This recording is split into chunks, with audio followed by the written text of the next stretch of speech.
Shalom, je continue mon enseignement que je suis en train de donner sur Facebook. Donc, je ne sais pas si je devais dire mettez les cœurs, pomper les cœurs. Bon, la vidéo s'est arrêtée subitement. Donc, au niveau du sixième point. Donc, j'avais parlé des 7 signes qui bipent la violence. La colère facile, la jalousie charnelle, le mauvais entourage, la maison des questions. Voilà, l'orgueil, le manque d'excuses. Donc, j'étais arrivé sur l'inconsidération, je crois. Donc, je vais revenir un peu sur l'orgueil. Donc, j'ai dit qu'il y a des gens qui ne savent pas s'excuser dans le mariage, qui ne savent pas demander pardon, qui ne savent pas s'abaisser, qui ne savent pas s'excuser. Et vraiment, par leur attitude, la violence vient au fur et à mesure s'installer au salon, dans la chambre, dans la cuisine, partout. Ça devient un véritable désastre dans le foyer. Donc, je pense qu'en tant que chrétien, dans un foyer, dans un mariage, il faut apprendre à t'excuser. Il faut apprendre à t'excuser. Il faut apprendre à descendre. C'est vraiment important. Vous comprenez? Donc, je vous demande d'aller regarder l'enseignement sur Facebook. Voilà, pour que vous ayez un peu un aperçu de ce que j'ai dit sur l'orgueil dans le mariage. Donc, j'étais aussi arrivé au numéro 6. Le sixième signe qui prouve qu'un foyer va tomber dans la violence ou est dans la violence, l'inconsidération. Donc, on a lu Genèse 34, verset 19, où on voit un jeune homme, parce qu'il est considéré, n'a pas tardé à honorer la fille de Jacob.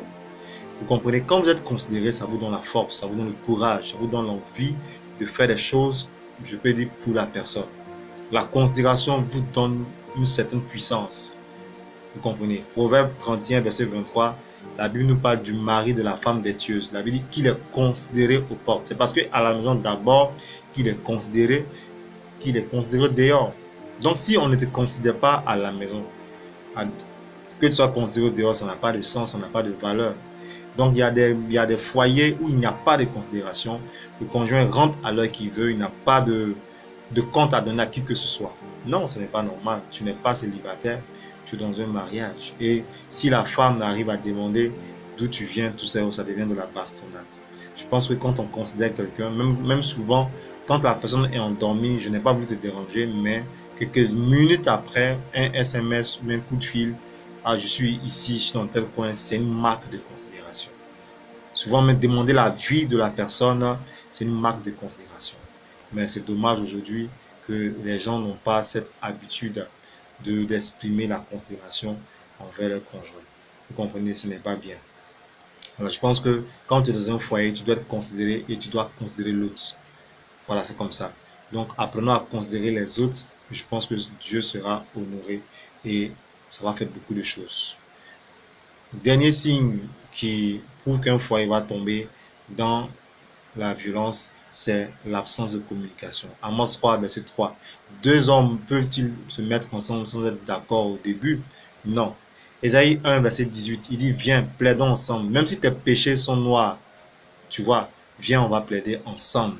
Genèse 12, verset 13. Abraham et Sarah se sont convenus à ce que Sarah dise que Abraham est son frère au roi Abimelech. C'est la communication. Là où il n'y a pas la communication, c'est normal qu'il y ait la violence. Les gens qui communiquent se voient très grands. Ils se voient au-dessus des bassesses. Apprenez à communiquer. Aujourd'hui, si plusieurs foyers chrétiens, c'est rare de voir la communication dans les foyers chrétiens. Ce n'est pas normal. Nous devons nous ressaisir. Communiquer, ce n'est pas un péché. Communiquer ne prend pas le temps. Apprenez à dialoguer. Voilà. Et que je vois la main de Dieu nous bénir. Donc, si vous communiquez, vous allez éviter beaucoup de choses.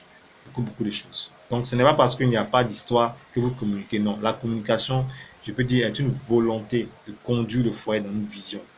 Que Dieu nous aide à être des personnes qui communiquent. Voilà. Je pense que si la communication, beaucoup de caractères vont changer. Ah, la dernière fois, ton comportement, je n'ai pas aimé. Ok, excuse-moi. La communication est importante dans le mariage. Beaucoup ne font pas d'histoire, mais ne communiquent pas.